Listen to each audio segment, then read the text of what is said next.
Welcome to the First Read Ultimate Spider-Man podcast, where we break down Bendis' iconic run on Ultimate Spider-Man, issues 1 through 160 in Earth 1610. I'm Zach. I'm John. How you doing today, John? Great. How about you? I know it's been a minute since we talked. Yeah, glad to be back here with you. It's been way too long. The listeners won't know the difference because we recorded some ahead of posting them, but this is actually our first pod of the new year, first pod since we dropped the show, and the reviews are in. What are they? Don't leave me in suspense. So I'm not going to give the exact numbers on how many people listen to us, but because it's not that impressive yet. I mean, calm down, guys. Maybe someday. Before we hopped on, you told me that it was very impressive, and I said save it for the pod. So now I feel like I might be a little let down by these numbers. No, it's impressive, like, to me, but they say most podcasts get discovered once they've already, like, been on air for a while. Okay. But, you know, what the heck? I'm just going to say we have 97 total downloads so far. Huge. And, yeah, and it looks like people are actually staying retained. It looks like if you start episode 0 or episode 1, most people are making their way through the rest of them. Episode 3 isn't quite there yet because we just dropped it, but we're not losing many people.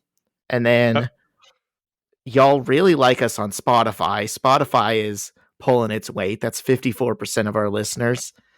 And wow, this is what's really cool. We've got 72 people in the United States, 10 in Canada. We've got some people in Chile, Sweden, UK, Germany, Australia, Indonesia, Sri Lanka, and India. We're worldwide. Misters worldwide. Misters worldwide. Wow, That's us. that is great. The retention is key. That now means they must like us, not just personally. Spider-Man. Yeah. He is secondary on this pod. This is the first read John and Zach pod. I will say one thing that y'all can do better at is if you haven't already, go follow us on Instagram at First Read Podcast. That's where you're going to get all the updates whenever we drop a new episode. You can talk to us. You can like stuff, really boost our egos. I think it's the only thing I follow on Instagram. It's the only thing worth following these days. That's what I was saying. Yeah, so thank you guys so much. And then one other little bit of feedback that we got is someone asked if we're really brought to them by the Better Business Bureau. Apparently they didn't like us talking about the Better Business Bureau. So, you know what we did is that's a real partnership. This is a growing brand and they see that. They've given us a professional advertisement, professional radio ad, and we're going to play that for you now so you don't have to listen to our voices the entire hour. Every business says they're better, but the ones that earn and display the BBB seal back it up. It instantly identifies businesses that are committed to operating with integrity, honoring promises, and telling the truth. Makes you wonder why every business doesn't have it. So look for it, because it's looking out for you. That's why it's the sign of a better business. And find a better business anytime at bbb.org. All right. Thank you, Better Business Bureau, for that. John, you have anything else before we get into the issues? I don't have anything else. I know it's been a while since we spoke. It's been Christmas and the New Year. So I was going to ask if you did anything fun for Christmas or the New Year. But if we think our 97 listeners just want us to get into it, we can just get into it. I mean, I had a birthday. That was a pretty good weekend. I had a birthday too. No way. I didn't even realize you had a birthday. What day is your birthday? The 6th. What's yours? The 11th. Dude. Incredible. Okay. Now, we have to keep this going until next year so that I can remember and wish you a happy birthday on air. Wow, amazing! Yeah, I wish I was able to do the same. Did you get anything good? Um, so I mean, I got experiences. I got a laptop and a PlayStation for Christmas. So then for my Okay, birthday, that I went and watched the Colts screw the Texans out of the first draft pick. That was fun. incredible. Yep, great. And went to just a little punk show in a bowling alley that was fun. Nice. That is fun. And you went out of town. Tell me about that. I did. I went to the suburbs in Chicago. I don't want to say I went to Chicago anymore because that sounds like back when I was like 23 going to Chicago. It's different now. Now I just went up to see some friends and meet their new baby that they had just had. So that was really fun. We got to kind of play with the baby and just play a bunch of video games. Played League of Legends for like 3 days in a row. Nice. You went to Chicago Land. I went to Chicagoland. Yeah. Yeah, they're saying there's a lot of babies up there in Chicago these days. It's a good baby market. All right, well, awesome. So, you want to get us into these issues today? Yes, I absolutely do. So I figured let's recap a little bit, if nothing else, just for ourselves, because to the listeners, they might just go episode to episode, but it has been a while for us. So last week we did episode 13, 14, 15, and the last issue we read, Doc Ock breaks into that woman's house or apartment and kills her, and then they figure out that that's where Otto Octavius used to live before the experiment, and Ben Urich is going to go try to find Doc Ock, and Peter is kind of eavesdropping on everything, so he's going to go try to find Doc Ock too, is what it seems. So that's where we kind of leave off. Do you want to add anything, Zach? We got introduced to a new character that seems kind of interesting. Don't know much about her yet, Yep. but Gwen Yep. Stacy gave her little high school deep monologue and then threatened Kong with a knife. Yes. Yeah.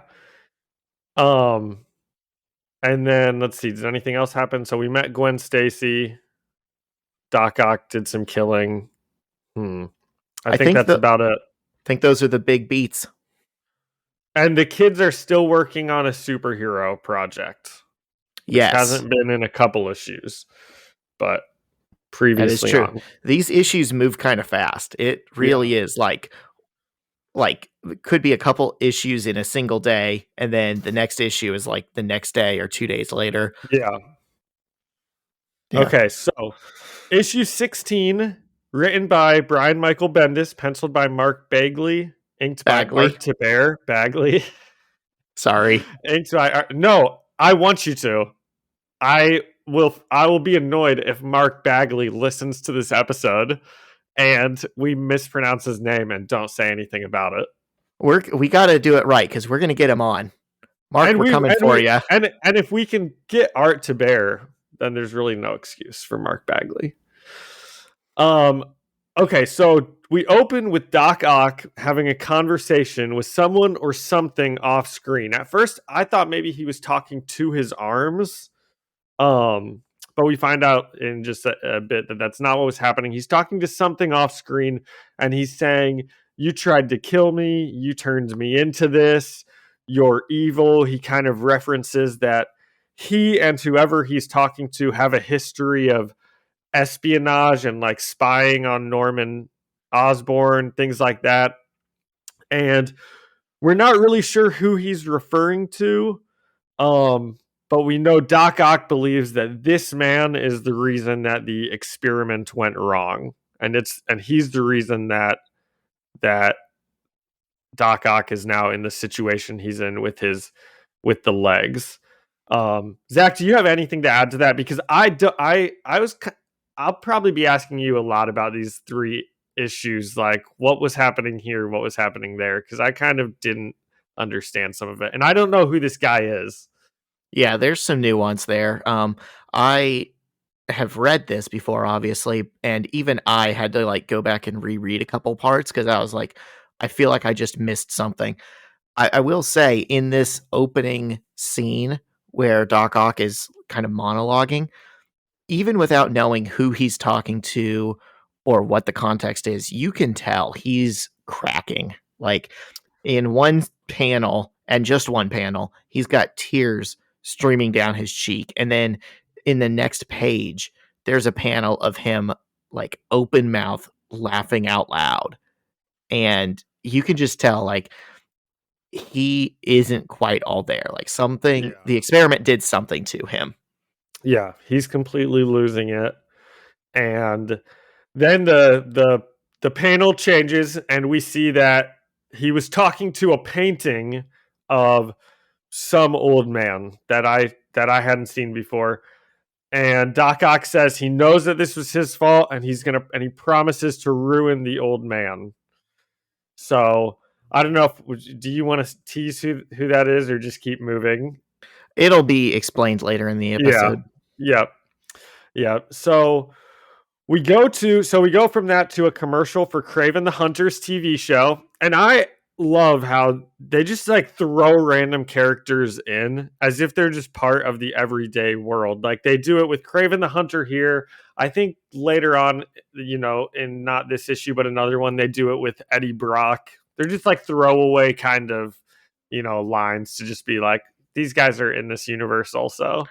Well, I think it's a teaser of things to come, but you're kind of burying the lead. Kraven the Hunter is like Crocodile Dundee. He's like, he's like the crocodile hunter or whatever. He's like this Australian outback, like macho man that has a TV show just like hunting animals. And that's not the Kraven we normally see, but it's very funny and it's very modern. Yeah. So I wasn't going to mention the Australian part, which I should have, but that is great. He is like a Crocodile Dundee. But yeah, he says in his commercial he can catch anything on Earth. And we see examples of him hunting the lizard. So we know the lizard is obviously like in this. And we just see him hunting mutants in his commercial. And then I wrote, ooh, could this be a future villain of the week? So we'll see if maybe he's in this a little bit more. We shall see. And Peter is kind of watching this, but while he's watching, he's thinking to himself about Doc Ock and how he wishes he could meet Doc Ock just to try and figure out what happened to him. But he's kind of nervous that Doc Ock's going to know that he's Spider-Man because he's like, oh, it's not going to be that hard to put this together. If like the stupidest kid at my school could put it together, then, surely Doc Ock will be able to. And he kind of remembers that Doc Ock is a mean guy who's kind of Weasley, so he's just a bit nervous about having to go and meet him. Seems valid to me. That's logical fear. Yeah, absolutely. So while Peter's thinking about Doc Ock, he's at work at the Daily Bugle. J. Jonah Jameson comes up with a scowl on his face and kind of gets Peter to head back to his desk to go back to work. On his way back to his desk, Ben Urich, who's running out of leads finding Doc Ock, kind of jokingly asks Peter, hey, you wouldn't happen to know where Doc Ock is? And Peter very nervously, just not a good actor at all, is like, no, why would I have any idea where Doc Ock is? I don't know where he'd be at all. That's ccrazy, man. Do you hear yourself right now? That's crazy talk. Me? Doc Ock? No. Get out of town. And Urich is like, okay, buddy, you need to lay off the sugar. You're because you can tell he's way off his rocker. So meanwhile, Ben's trying to call Captain Stacy and he just can't get through to him. He keeps getting hung up on. So he tries to call him again and Captain Stacy's secretary, or maybe Captain Stacy himself, hangs up on him again. So then from that call, we move into Captain Stacy's office where he's scolding Gwen for bringing the knife to school. And Gwen is just about to storm off when she kind of yells back this speech about how, Peter was getting bullied and they were just going to keep bullying him and nobody was doing anything about it. So she did something about it.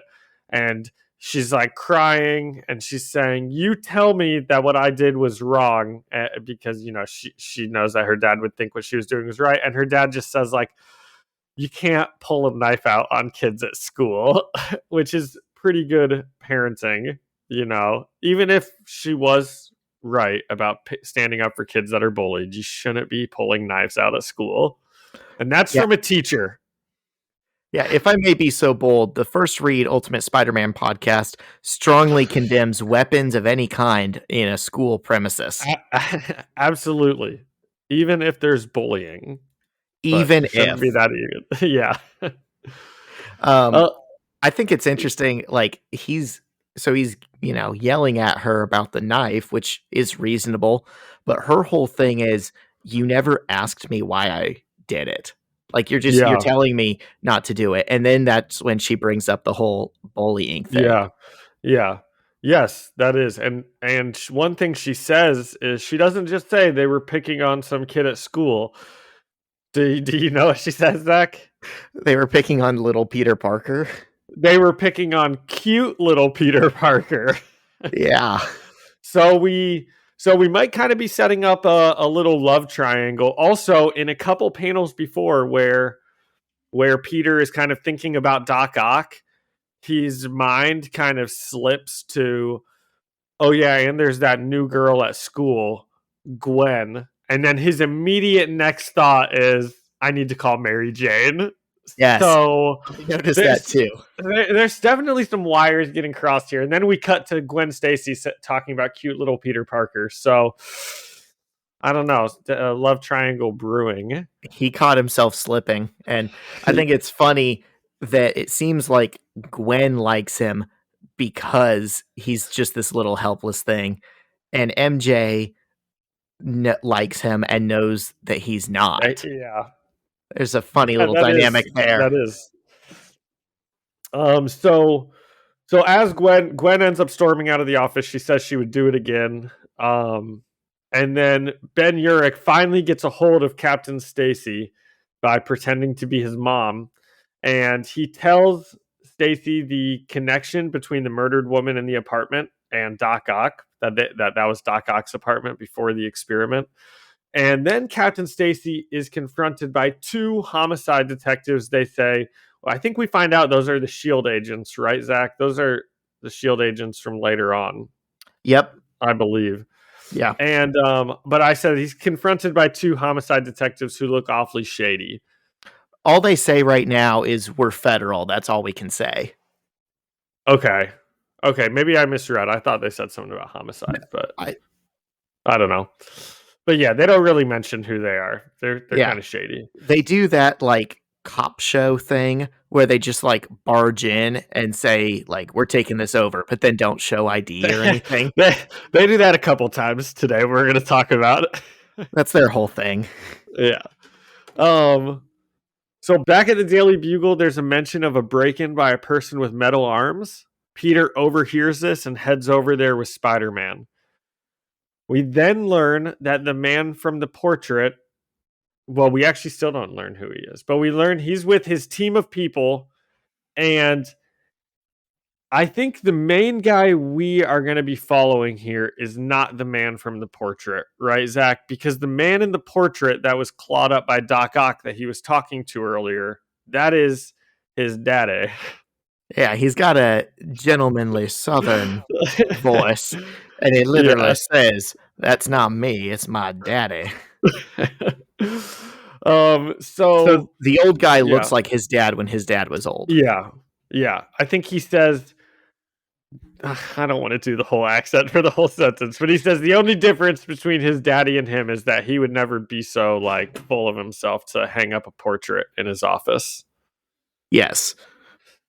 But it objectively does look like the same person. So it explains why Doc Ock thought he was tearing up a portrait of the guy. Spider-Man is listening to this whole conversation between the old gentlemanly Southern man and his team of people. And then the shady people from earlier show up, the SHIELD agents, and we learn that they are Sharon Carter and someone else who I don't think that they ever say the SHIELD agent they are. They just mentioned Sharon Carter a couple times. She's the important one. Yeah. So Sharon Carter is explaining to the man that Doc Ock escaped and came here to break in and tear up his portrait. And meanwhile, we see Spider-Man's been outside listening to this entire conversation. And just then, they kind of see Spider-Man's head peeking down from the window, and they just start blasting. And luckily, Spider-Man is able to dodge all of this and just kind of jumps away. Are you laughing? Because I said they just start blasting. Oh, I was thinking it too. So anyway, I start blasting. Bang, bang. Yeah. But my eyesight's not so good. And they start running away. So I start trying to shoot him in the back. Bang, bang. So do you want to add anything from that conversation with the old man and the SHIELD agents that maybe I missed? I don't think Doc Ock came specifically to tear up the painting. I think he came to kill the guy and he wasn't there. Yeah, 100%. Yeah. But no, you hit it pretty good. Okay. So then we go back to Kraven the Hunter, and he is getting off a plane in New York. And he says he's here to hunt a very special species, a Spider-Man. And he says he's going to kill him with his bare hands. And Peter's just watching this on TV. I think we find out in the next issue. Yeah. So good job. What is the grading scale for this one? So I gave this out of 10 phone calls ignored from Ben Urich. What do you think? I'm going to say this was 6 phone calls from Ben Urich ignored. It's okay. It's not bad. Like Percy's being right now, moving your mic.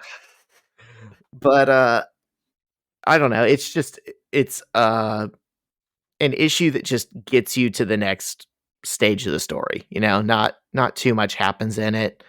I didn't dislike anything, but it just doesn't stand out. Yeah, I can see that. I kind of like all of the new characters being introduced, and I just like all of that world building and everything. But if I did have a problem with it, it's that I didn't understand a lot of it. Like I still don't know who the old man in the portrait is, or I know it's his dad or whatever, but I still don't really know who that guy is.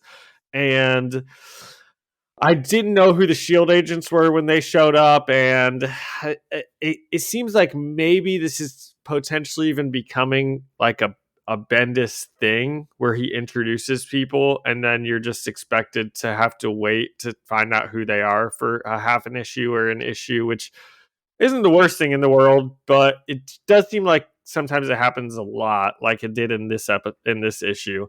So I still graded it more positively than you because I did like everything. I just wish that they had explained stuff when they were talking about it. But I gave it 7 out of 10 phone calls ignored from Ben Urich. Okay. Yeah. I think these are hooks. I think it's supposed to like draw you in and say, I want to know who those people are. Yeah. But I think all those answers are coming in the not too distant future. Yeah. I think we get all of them by the end of what we're reading today. I guess I'm just like a child and my impulse control is off. I mean, that's fair. I mean, we can take that into consideration when we're grading them. Yeah, it's our show. Okay. We set the rules.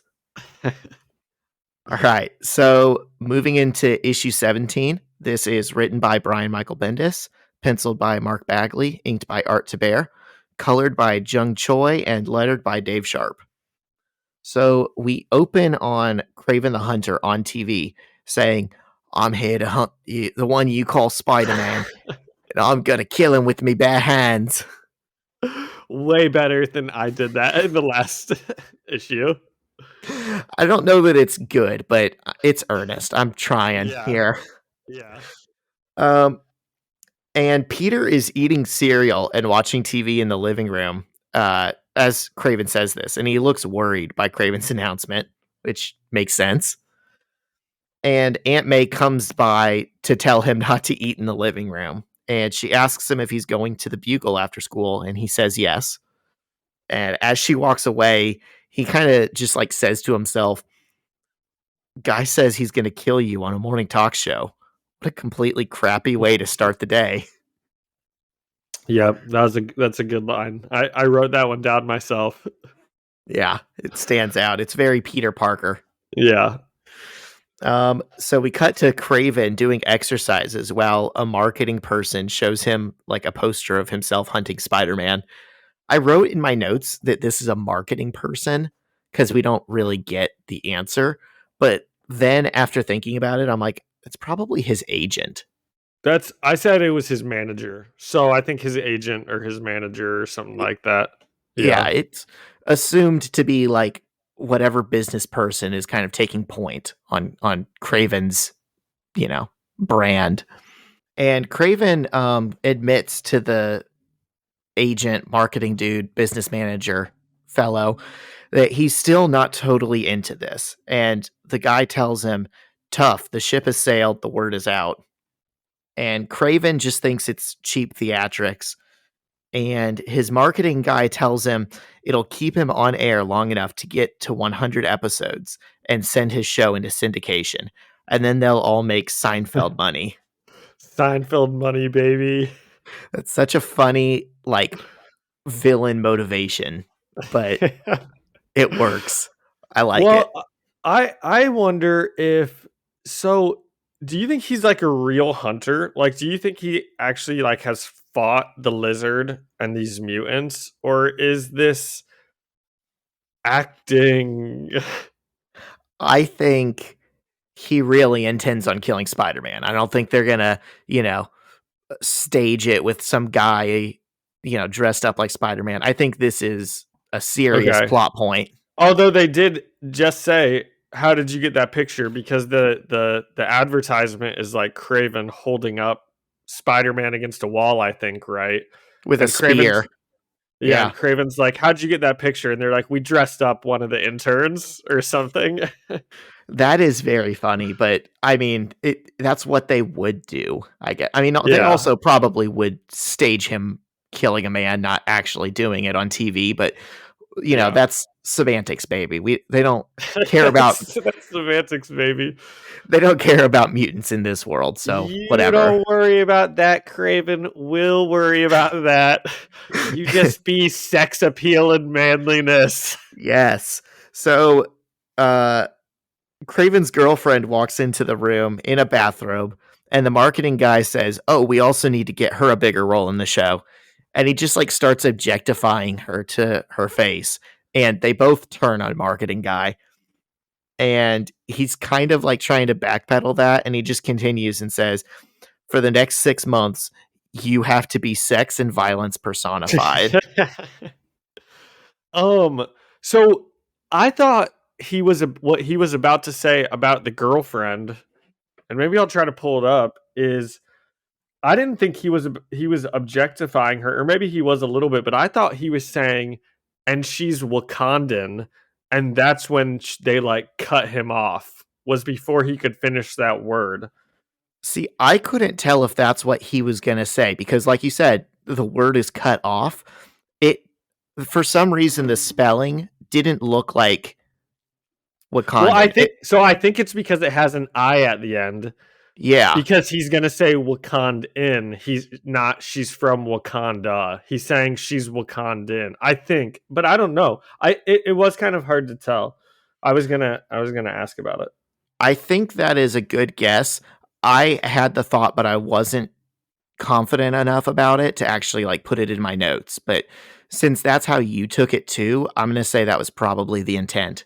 Okay, and especially since like she cuts him off before he can even finish it. I feel like that's like a sensitive topic, maybe. I'm guessing it's like he's saying it in like a gross, like exoticism way. Like, oh, you've got this, mysterious Oh, African okay. girlfriend. And she's like, dude, don't go there. Don't be Oh, weird. okay. I didn't I thought it was because I guess I was still reading it as like we know of Wakanda as this like I don't know, Like she's like a Dora Milaje or something like that, you know? So I was thinking that's what he was talking about. But you are probably right because he's a sleazy marketing guy. I think there's a couple different ways to read this, and I think this is the first time we've really come across this in the book where it's kind of open to interpretation what he even means, what he stands for. I think we're encountering that a lot in these issues today. Yeah. But he kind of closes with his conversation with Kraven by saying, "You never know. I think this one might actually be a challenge for you." Just kind of setting up that Oh. maybe the Spider-Man isn't as easy as, catching a leopard or whatever. And the scene switches to Midtown High in Peter's history class. So we do find out what subject the become a superhero thing is for. We said maybe sociology. I guess it's just like a history class. Social studies. Yeah, social studies. Is that what we said in the last episode? What class we thought it would be? Did we say? I think we landed on some type of social studies or sociology or psychology or English. Okay. We So really hedged our bets. Yeah. Okay. We were bound to get it right. Yeah. So a school administrator interrupts the class to bring Gwen Stacy back in, and he says that because her father guaranteed no more problems, Gwen is being allowed to return to school. But first she has something to say. And she gives like the most forced apology she can. Oh my And gosh, we're gonna argue. What, did you think it was I authentic? put she gives what looks like a very heartfelt apology. I think she says the right things, but to me the art looks like she feels like she's being pushed to do so. So Wow. I'm going to read Okay. some of these quotes because it is interesting. She says, "I know you don't know me or anything, and I just came to this school, but I'm not like crazy girl looking to terrorize the school or anything. I just got bummed out when I saw the bullying going on. I don't like bullies, but I know that's no excuse. So I apologize for the knife and I won't do it again." I that sounds good to me. Like I said, it's the right words, but it's the way Yeah. she said it. Like she even Yeah. paused before she started. I don't know. It just struck me kind of the wrong way. I'm trying to go back to it right now, and I'm gonna look at some of these pictures and see. See, this is just where you can't get the same "how are they reading it" that you can with like acting or anything. I guess you can draw it, but I think this could be one of two things. This could be maybe Bendis had one uh, plan for how this scene was supposed to go, and Bagley had a different one. Or it could be Bagley understood what, you know, or Bendis and Bagley both agreed, like, hey, let's put some nuance in here and let people, question whether I this is sincere. I think. Are you looking at it right now? Are you Tr- looking? Do you have it Trying to pulled up? pull it up. I think what what made me think it was sincere was it's on page 7 and it's the shot where the background goes away and it's like she's in a void, and that kind of, I don't know, that I think I'm not saying I like took all of this into consideration when I was reading it, but I just think that like drawing makes it seem like she is 'Cause kind of like sad and alone and like, being like sincere and kind of heartfelt. But I don't know. Yeah, I mean, her head is down and her eyes are closed there, so I can see that. But And then there the must have way been some reasoning that they decided to do that with just the white background, apart from like, they like take her out of the class and like draw her in on her own. I mean, you're not wrong. Everything you're saying is right there on the page, but I just also am thinking about where her actions go from there. I know what happens 2 seconds after this. Yeah, so it's like, Yeah. maybe I think she knows, "Okay, Yeah. got it. Don't bring a knife to school. Check." Yeah. But I think she But also it's sees some injustice there as soon that as she sits down, she's ready to start fighting again. exactly. She's not mad she's not upset about what she did. She's upset of, okay, maybe I shouldn't have done it with a knife. Yeah. Yeah, that's fair. So we're dancing around it. I'll just get there. So after her apology, Mary Jane frowns at Peter as he's staring at Gwen, like while she's giving her little speech. And then Gwen takes her seat, and the administrator says something about an assembly happening in a few minutes. And as soon as he's left, Gwen interrupts the teacher, saying, I think we need some more apologizing. And the teacher says, I'm sorry. And Gwen responds, no, not from you, from this chubby load. I think that this guy needs to apologize for starting this all in the first place. And she's pointing obviously at Kong, and he refuses to apologize for kicking Peter. So she came in, looking all solemn and, thoughtful and everything. And she gave this great little speech in front of the administrator. And then as soon as he's gone, she's fighting with Kong again. And the teacher kind of asks her if she wants to get expelled again. And she's like, no. So she doesn't escalate it, but she also doesn't back down. Her and Kong are still like whispering some choice words to each other, not so quietly. Are you going to say what it is? Do we want to keep it more family friendly? Yeah, let's be nice because they're pretty nasty with it. Yeah. You guys can look it up yourselves if you want. Yeah, go buy Marvel Unlimited and you can read along with us. And the teacher's like, I'm sure you are used to this in your profession, but like when the class gets like, way off topic and the teacher's just doing her best to get it back, she's like, anyways. pretty much. And she brings up the Lord in heaven, and I'm like, I've said that before. Oh Lord. I bet you just wanted to crack open this book for a little escapism. And then you read this and it felt all too real. Yeah. But she asks if anyone has any questions about the Be a Superhero assignment. And Liz Allen raises her hand. And she says she thinks the assignment is in poor taste since the school was almost destroyed in a superhero fight. But she doesn't call it a superhero fight. She keeps saying those mutants. And she mentions mutants multiple times.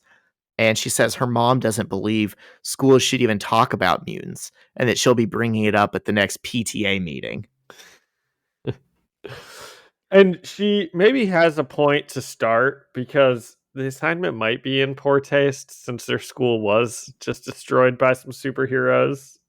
But, that's not why she's really saying it. Yeah. Yep. When you read between the lines, it's about mutants for her. Yeah. And the teacher's like, oh, okay. And she asks if anyone shares Liz's view. And Gwen kind of gets a look on her face. And she's the only one who raises her hand. And you kind of get the sense that she doesn't really believe, at least I did. I got the sense she doesn't really believe in what Liz is saying. She just wants to keep like stirring the pot. Yeah, she's just trying to annoy the teacher. And you see like there's a perfect like drawing with Gwen in the background with her hand raised, just looking like an idiot with like the goofiest smile on her face, and the teacher with her hands just in her face, like basically just being like, oh my gosh, just let this class period end. just get me out of here today. She's ignoring Gwen so bad. Yeah, exactly. And MJ holds up a note for Peter to see that just says she's nuts. Okay, is that what it says? I was trying to read it and it looks like she says like she's oh wow, and then I don't. So it's unclear. It looks like she used the same paper for two different notes, and she wrote over top of them. So I see, wow, and then I see she's nuts. Or maybe like Peter wrote one of them, and she wrote the other. Yeah, Peter maybe wrote, wow, and then she wrote she's nuts in return. Maybe. It makes me wonder if there was a previous issue that we've covered where they had written wow, and we didn't mention it because it didn't feel important. But maybe that's like this is that same Yeah. sheet of Yeah, paper. maybe. That could definitely be correct. I could see that as happening. Yeah, but with the context and the fact that she was frowning at Peter when he was looking at Gwen just a few pages ago, I think she's saying she's nuts Yeah. Yep. because she clearly does not like her. Yeah. Anyways, we jump to a limousine, which the caption tells us is owned by Justin Hammer, and it's the guy from the building in the last issue It's the with the Southern painting. Gentleman. The Southern Gentleman is Justin Hammer. Which is great. Very different from his Iron Man 2 persona. Yes, very different indeed. He's of the great Hammer Time clan. So we now know a name for that guy, and he's on a video call with a scientist, an unnamed scientist, and he's demanding results and references Electro, implying that he got his powers from one of Hammer's experiments. And he asks about the status of the Sandman experiment. And we see security footage of a man just screaming in agony as his body dissolves into sand. And we're told by the scientist that his name is Flint Marco, and nothing is wrong with him. The pain is just in his head. Apparently, the experiment worked, but the transformation was too much of a shock for him to handle psychologically. And so we kind of learned that Justin Hammer, like Norman Osborn, is engaging in violations against the Superhero Test Ban Treaty. He's like trying to create super people. And he had paid Otto Octavius to infiltrate Osborn's company and be an industrial spy for him. And he now thinks that Otto blames him for the accident, and he expects Otto to try and kill him, which is correct, but I'm not sure how he came to that assumption. Doesn't really tell us. Well, so I have a couple things because you just went through a lot of stuff. So I think it's really cool that it's not just like it seems like in every Spider-Man thing, it's always Norman Osborn who's like who's doing all the experimenting that like makes all of the like people. So I kind of liken this where it is Justin Hammer, and maybe that's just because I do really like Justin Hammer's character from Iron Man 2, and I like the Southern Gentleman, the way he talks. Yeah. So I like that a lot. I think Flint Marco and the Sandman thing, that's just a very interestingly drawn panel. Oh yeah, it's great. And then for what you said with the what was it? Oh, why he thinks Doc Ock like thinks it was maybe his fault. Yeah. I guess I don't there's know. the Maybe painting. he broke in. He probably just like assumes that, I don't know. Or maybe he's got like video in his house and he saw Doc Ock monologuing in front of his painting. That's true. If he's anything like Wilson Fisk, he keeps everything recorded. Yeah. I don't know. It feels like a really well-made leap of logic for someone in a universe where no one is making the obvious leap of logic to figure out Peter Parker's Spider-Man. Yeah. Well, So I think what almost gets like dropped when you just like read that paragraph, what he's saying, you also think that Doc Ock blames him. Like we know Doc Ock does blame him. Right. And we have no reason to think that he didn't sabotage it right now because Doc Ock is telling us that he did. So what it's really uncovering is like that this guy didn't sabotage it, which I don't know, maybe that just means something else went wrong or someone else was the reason that it went wrong or something. Or he could be an unreliable narrator.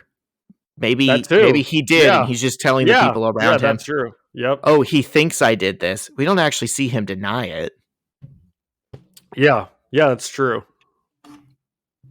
But Hammer arrives at the waterfront where the mayor of New York is holding a press conference announcing the end of the city's energy crisis thanks to Hammer's newly constructed energy dome.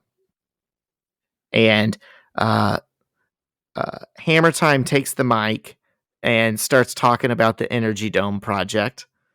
And the screen behind him shows a live feed of workers in the Energy Dome.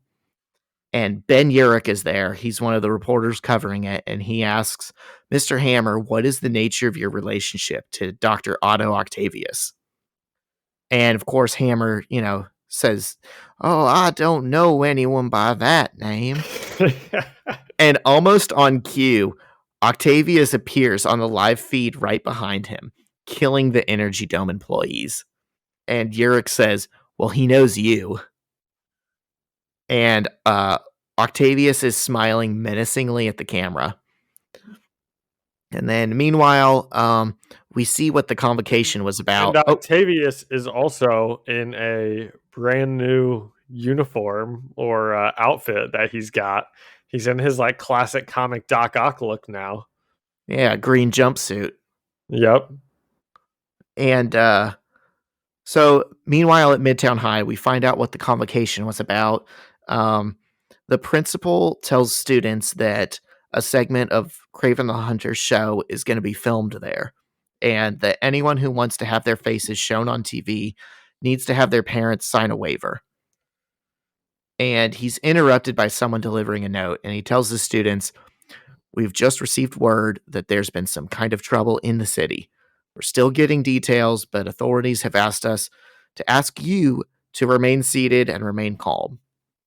And MJ just looks at Peter and says, go. So we cut to helicopters approaching Hammer's Energy Dome. And we see that Peter, in his Spidey suit, is stowing away, hanging onto the helicopter by one of his webs. And one of the helicopter gunners notices Spider-Man and starts shooting at him. So Peter has to bail, and he falls through a glass portion of the roof into the Energy Dome. And as he starts to gather himself and stand up, he says, ta-da! Ow! And we see Doc Ock standing behind him with a dead body skewered through one of his mechanical arms. And that ends the issue. Do you think that the Energy Dome in Spider-Man 2 with Doc Ock was based on like this kind of like out in the middle of a like dock on the water or anything like that? Or you think that's just kind of a coincidence? Power of the sun in the palm of my hand. Yes. I don't necessarily think it is. I mean, I think it hits some of the same beats, but it just still feels different because that was like Okay. very Yeah. specifically fusion energy, whereas we don't really know where this energy is coming from. And Yeah. also, it was like Doc Ock's pet project. It wasn't Yeah, someone exactly. else's. Yeah. Yeah. There I thought that kind of the same thing. There are some similarities, but it's not like it was ripped straight from or anything like that. Right. I mean, who knows? We know that Tobey Maguire and Sam Raimi at least read portions of this run. Did So they? stranger things have happened. Yeah, dude, check the Instagram. My second post is a throwback to them on the set reading the Great Powers arc. Oh, we'll have to send an email. Yeah, get them Get on the them on the pod. show. Yeah. Yes, I'm sure they remember all about this. Yeah, exactly. Well, and then there's also the J. Jonah Jameson line about would you take this with the disposable camera that they. Oh yeah, that they put in. I mean, I suppose someone else could have written that line, but I think they knew. So maybe we should get J. Jonah Jameson on the pod too. Let's get everybody. Yeah, we'll think add of it it. to the schedule. Yeah, the entire cast of No Way Home. Let's just get all the Spider-Men on here. Yeah, that'd work. Yeah, That'd be fun. You heard your listeners. Yeah, maybe like 50th that'd be a fun hour of Zach and I saying nothing and just listening for an hour. It's not our place. No way. All right, so what'd you think of this one? I kind of like the last one. I just thought maybe it was a bit like unexplained, and I just wish I had gotten a little more information, especially when we're in Justin Hammer's limousine on stuff.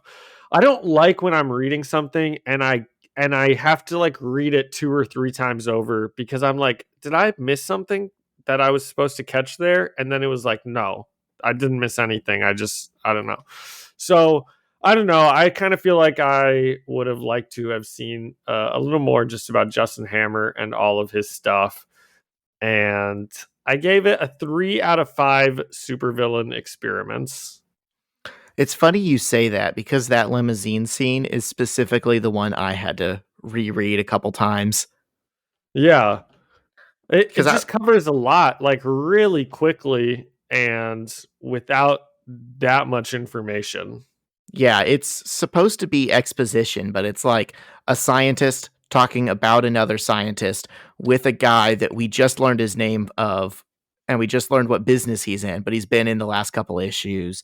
And then we're also gonna talk about 2 different experiments that he's done, but then also Doc Ock was in an experiment. It's surprisingly convoluted for just a Yeah, short amount of time. yeah. There's a bunch of people involved. We don't really know their names, you know? And then when you include that with, like, the SHIELD agents who were showing up that we don't really know anything about them, that's not in this issue, I guess, but it's still in, like, the overarching story. Yeah. It seems like there is just a lot of introducing characters who aren't important enough to be, like, named. Yeah, and in the limousine scene, it felt like they were talking around what they were talking about instead of, like, explaining it, which on one Yeah. hand is how you would have a conversation with someone who's already, on the same page as you, but on the other hand, it doesn't serve as super easy exposition for the reader. Yeah. Yeah. So I still gave it over 50%. I said 3 out of 5 supervillain experiments. Yeah. Um, I kinda wanna be generous to this one and give it 4 out of 5. I mean, it's right on the cusp of it could be a 3 or it could be a 4, but I do like the nuance and the characterization of, like, Gwen's scene in the classroom. I think she's, like, Yeah. very quickly starting to steal the show in this comic. Yeah. Yeah, that's true. Although I don't like what it's doing to Peter and MJ's relationship, Yeah, it's testing it. but she's good. She was wearing, and I'll say this just because you mentioned Doctor Who, maybe to me before the pod earlier, but the shirt that Gwen is wearing, anyone who has watched Doctor Who would recognize it as like a shirt that Rose wears in a very famous issue, and it's just the cutoff that is entirely the Union Jack flag from Great Britain. So Oh, it sticks out like a sore thumb. that's funny. In the issue before that, I noticed her wearing a Smashing Pumpkins shirt, but I Oh, didn't really? comment on it because 'cause I'm not a Smashing Pumpkins guy. Ouch. This podcast is not brought to you by Smashing Pumpkins. Okay, so issue 18. You got anything else on issue 17? Are we ready to run into it? Dude, let's get into 18. Okay, issue 18, written by Brian Michael Bendis, penciled by Mark Bagley, inked by Art Taber and Eric Benson. Spider-Man has just fallen through the building and he's still figuring out what's going on when he sees this doctor injured up against the rubble. So he runs over to him to help, and the doctor just kind of barely gets out the words to just run away. And before Spider-Man can even do anything, he gets punched by multiple metal arms, and all of a sudden he's just being held up by Doc Ock. And I have a lot of quotes in this issue summarization. So get ready for all that, Zach. All But right. so Doc Ock says, "What is this? Ridiculous." And Spider-Man, struggling to get words out, still manages to respond, "You should talk." He catches Doc Ock off guard and he hits him on both sides of his head. He kind of gives him like a punch on both sides of his head and his ears. And Doc Ock screams, "My eyes!" And Peter says that the eyes are his least of his problems. And then Well, because it popped yeah. out his little stupid glasses things. Oh, is that what happened? Okay, Yeah, I was they're, like, thinking maybe he just flying like away. Okay. And Spidey just goes on to kind of quip him to death. He makes fun of his green jumpsuit, and he talks about how, he's like, I've got 8 arms, and I'm like a complete like monster experiment, but I still want to stylize, so I guess I'll put on my green jumpsuit today. And so he's just kind of making fun of that. And you have anything you want to add about the quips? I've got more later on, so if you think I missed some, I promise I didn't. Oh, he's getting them good. I think Yeah. it's so funny. I mean, on one hand, that someone in the Spider-Man suit, and we all know what that looks like, is like just roasting someone else's fashion choices. Yeah, I was kind of digging the Doc Ock look. So Yeah. I mean, there is. So you might not have ever heard this before, but you'll start noticing it now. There was like a thing in the Silver Age of comics where, for whatever reason, like good guys wore primary colors. Good guys wore like reds and blues, and the bad guys wear a lot of green and purple and like secondary colors. okay. And the fact that Doc Ock's thing is almost just a solid green jumpsuit. It's super easy, it's super classic, but like it kind of has that like villain iconography. Like Yeah. I think he would be doing worse by making it more complicated. Yeah. I agree. I love it. Yeah. So I mean, Spidey's tearing him down because that's what you do when you fight someone, Yeah. but I don't think he's making, Good I points. I mean, sort of like the hair thing. He Oh, hits we'll that get on to the it. head. We'll get to it. He makes some good points. Okay. So Spidey kind of webs up Doc Ock's arms, and then he notices that he's able to break out of his webbing, which he didn't even know was possible. And Spidey's still kind of joking around about his origin being a radioactive toilet snake, and then he just gets slammed against the wall by the metal arms that break out of his webbing. Real quick though, he should know that his webs can break because we just saw Kingpin break them. Yeah, I was wondering when he said I didn't even know that could happen. I was like, that has to have happened before.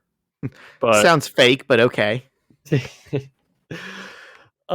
so he gets slammed against the wall. He's like still making quips about Doc Ock's origin and his jumpsuit, and Doc Ock just says, "Please be quiet." And he's kind of trying to figure out who Spider-Man is. He's like, "Are you the police? Are you one of Justin Hammer's experiments?" And Spider-Man's like, "No, I'm the haircut police, and there's a $50 fine for bowl cuts." And Doc Ock just responds, "I like my hair." I think Doc Ock's responses are as funny as Spider-Man's quips. The "please be quiet" when you're just getting like made jokes about you, and the "I like my hair." I think he's handling it like a champ. He's super like he feels like the awkward scientist dude that's like too smart Yeah, for his own good and takes yeah, everything seriously. He's playing that so well, and it makes the quips funnier. yeah. And then he strings up Spider-Man. He's got all of his arms pinning Spidey's arms, and Peter just kind of chokes out. He's like, "Okay, okay, your hair is fabulous." And Doc Ock goes for the killing blow, and Peter's just able to stop it with his foot. And Doc Ock says, "You little freak." And we hear Peter say, "Well, if that isn't the pot calling the kettle black." And Spider-Man's on his last legs here. He's about to pass out. He can like feel the spine about to give out. And Doc Ock just throws a metal arm punch at him that I guess is also electrocuted somehow. And he just blasts Spider-Man out of the building that they're in, like way back to where the docks are, because I think they're out in the middle of the water, and he just It's out of blasts the him back. ballpark. Yeah, he's out of the ballpark. And the panel goes black, and Spider-Man's kind of like passed out, or at least that's what we gather, because we're on his perspective. Everything's black, and we just hear, "Captain, we've got him. Should we remove his mask and find out who the perpetrator is?"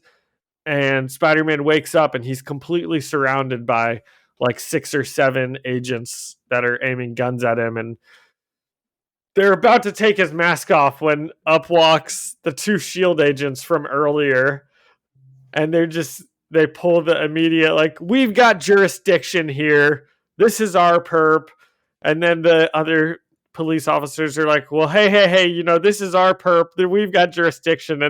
And they're just going back and forth about like this, whose territory this is. And meanwhile, some shield agents just keep interrupting, trying to ask, hey, should we remove this guy's mask? And Sharon Carter, yeah, Zach. I think those are the police dudes because they have SWAT helmets on.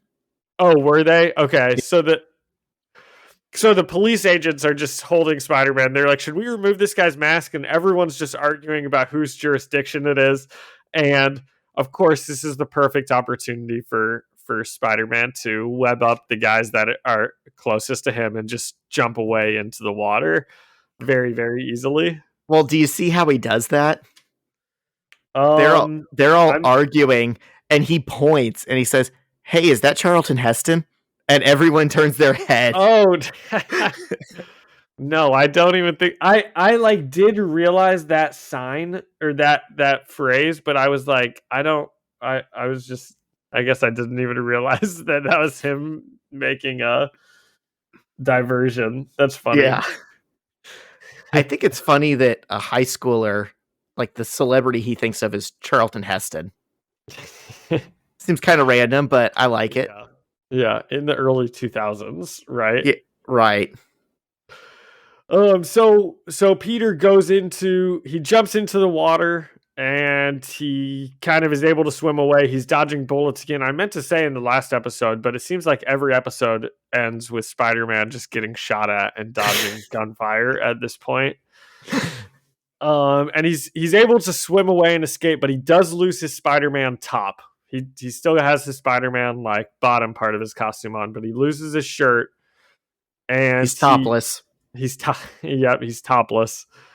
And he goes over to MJ's and she's going to stitch him up, which I guess is that maybe like their relationship. She is able to stitch him up. She's only like a high schooler, so it doesn't seem like she'd be able to stitch him up very good. Right. She's like playing nurse with a first aid kit. Yeah, kind of. Like it doesn't hold as much weight as like when you see Daredevil getting stitched up by like a registered nurse, or all of the superheroes have their person that they can go to when they get hurt. But I don't think Spider-Man's going to survive long if his is Mary Jane Watson. So she stitches him up and they're watching the news, and Justin Hammer's on the news talking about the incident, and he's getting asked about Doc Ock, and every time he gets asked about Doc Ock, he steers it over towards like, well, Spider-Man was the real, issue here. He's the one who broke in and ruined everything. And Peter's just getting very dejected because he's going on this cycle of getting his butt kicked and then getting blamed for everything in the media. And that just keeps happening to him. And he's like, this crap never happens to Captain America or Iron Man. And Mary Jane says, well, maybe it's the costume. And Peter's like, you don't like the costume? She's like, no, that's not what I was saying. I like the costume. And then he's kind of talking to himself and he's like, Daredevil looks like a complete tool and nobody blames nuclear sabotage on him. So Peter contemplates skipping school tomorrow to heal up, but Kraven is coming tomorrow. And he knows that if he misses, Kong is going to run around the school yelling about how Peter's Spider-Man and he skipped school because Kraven was going to be there. So, and MJ is kind of, giving jokes about like, oh, I was this close to being Spider-Man. It could have been me dealing with all this stuff instead of you. And Peter's like, you get the feeling she kind of jokes around about this a lot, that she was this close to being Spider-Man, not in a jealous way, I don't think, but just like joking around. Right, that's their little inside joke. Yeah. And she leaves, and Peter's kind of sitting there recapping all of the negative things. Well, real quick. Yep. So, what is she going to do for him? She's got a little homework. Oh, I'd have to look. I didn't write it down. What is she going to do? fix his costume, maybe? She's gonna sew him a new costume. Yeah, because he lost his shirt. Right, So and she's like, "Oh, does that make me your Betsy Ross?" oh, yeah, yeah. And she's like, "Can I put it on?" Like, she wants to wear it. She really wants to be Spider-Man. That's right. She does say, she's like, "Hey, if I finish sewing your costume in time, can I wear it for the superhero assignment?" And Peter's like, "No, because we both know you'd cut the stomach out of it, Yeah. and wear it like a tank top, or not a tank top, but A crop top. crop top." Yep. It says this as she's wearing, like a turtleneck or a crew neck sweater that she's made into a crop top. And for any of our younger listeners, Betsy Ross was the woman who sewed the first American flag. So you can learn a little bit on this podcast. That's why MJ is like the Betsy Ross to Spider-Man. Good job, Teach. Yeah. So she leaves to go and sew his costume, and we see Peter recapping all these awful things that have happened to him and how he keeps getting blamed for everything. And just then Aunt May comes home. She's not supposed to be home yet. Peter was going to be in bed by the time she got home, so she couldn't see all of his cuts and bruises. But she gets home early, and she's about to walk in and see him with all of his bandages on and everything like that. And Peter's kind of panicked, and that's where the issue ends. Dun dun dun. Dun dun dun. This was a good one. I liked it a lot. What did you think? I mean, the ending is definitely fun. I like whenever Peter is thinking, "Oh, gee, man, how could life get any worse?" And then on cue, life gets worse. Yeah, I know that's like the Spider-Man thing, is like he just constantly gets beat down. Yeah, the best Spider-Man writers are the ones who are meanest to him. I liked it. Yeah, we're seeing. I mean, I'm more of a sucker for the interpersonal stuff, but we got some good little fight scenes in here. We got him getting stomped by Doc Ock, which, as we all know, whenever he fights someone, the first time he gets his butt kicked. The second time he comes in with a plan, and then we get the stuff with him and MJ. This was a fun little one. Yeah, this was a fun one. That I thought, like, every joke that they wrote, which there were a lot in this one, they all landed, and they're just all funny. So I rated this one out of 10 Spider-Man quips, and I gave it 10 out of 10 Spider-Man quips, which I think was my first perfect episode I've given. Wow, that's pretty nice. I don't know that I'd go that. And maybe far. It also just might have to do with the mood I'm in. An episode like this, if I had read it when I wasn't in such a fun mood, maybe I would have given it like 8 out of 10 Spider-Man quips. So, yeah, for sure. It's all subjective.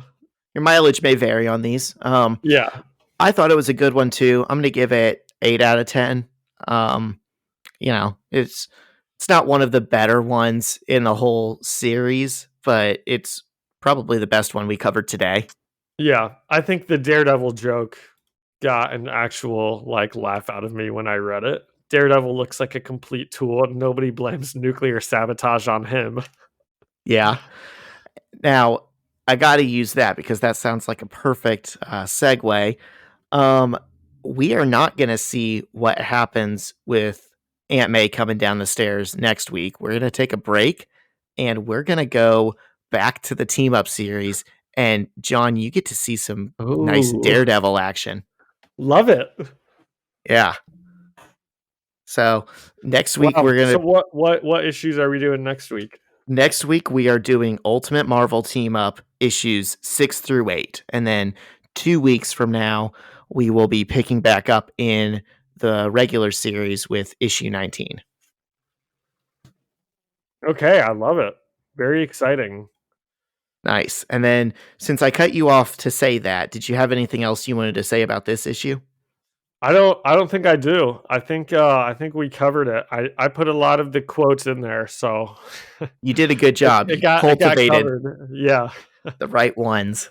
Before we leave, you got anything interesting for us this week?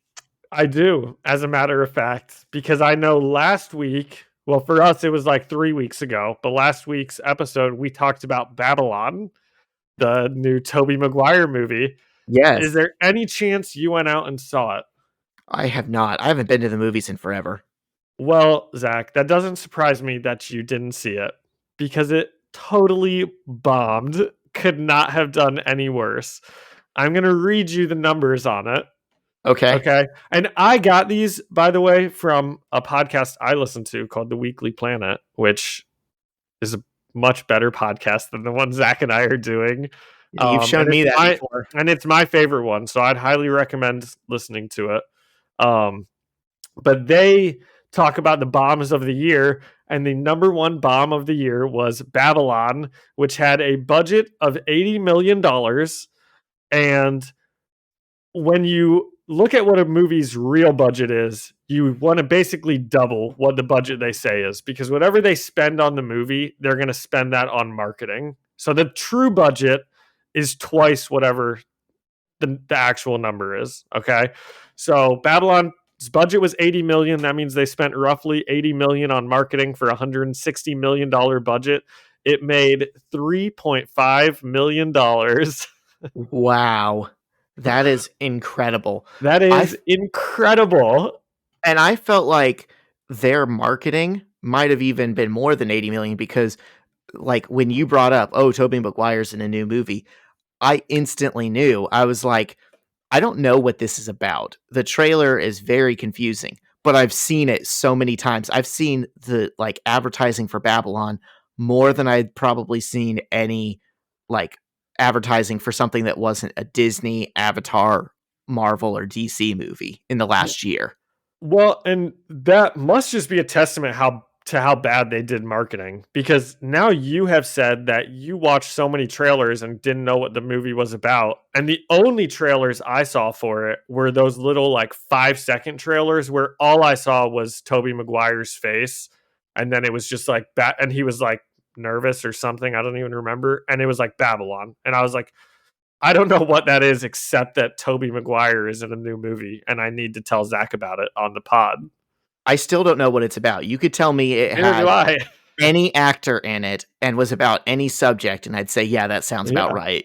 And judging by the amount of money it made, not very many people know what the movie is about either. But that's pretty wild. To spend $160 million and to make $4 million back is outlandishly bad. That's like an impressive flex, honestly. That's like an Elon Musk level fumbling of the bag. That's like my investing. You know, that's it. When your returns are getting to be about what my returns are, it's time to start looking into new things. Those guys shouldn't be making movies anymore. This pod brought to you by Robinhood. Yeah. Yeah. Zach and I are doing another pod on investing advice. We're gonna be launching that one. We have a 100% satisfaction rate. We can teach you how to, in 30 days, take $10 and turn it into $7. Exactly. Yep. And all you'll have to do is pay us another $10 a month, and we'll teach you. Pretty easy. But you know what? Our results are just so consistent. It works. The system works. Yeah. Oh, but that was my something interesting that I had, and I thought that was a good one. You got that was pretty good. Or are we ready? I got tickets to a music festival in Detroit on a whim. Amazing. They just announced the lineup the other day, and like 20 minutes after seeing the lineup, I had my credit card out. Wasn't planning on going to Detroit this year, but you know, we ball. Nice. That'll be really fun. That's something Zach loves doing, is going to music shows and everything. I don't know if we've talked about that before, but Zach's a stage diver at these shows. Yeah. Well, not anymore. The wife said no. But yeah. Zach is married, so he's no longer a stage diver. Zach got a concussion, so. All right. I don't know if that was interesting to anyone else, but it's what I'm excited for. Yep. I love it. It was interesting to me. Cool. All right. Well, you ready to call it a day? Play us out. Thanks, All right. thanks, Better Business Bureau. Thanks again, Better Business Bureau. We'll see you good folks again next week in Ultimate Team Up. Spider-Man. Next week. The movie.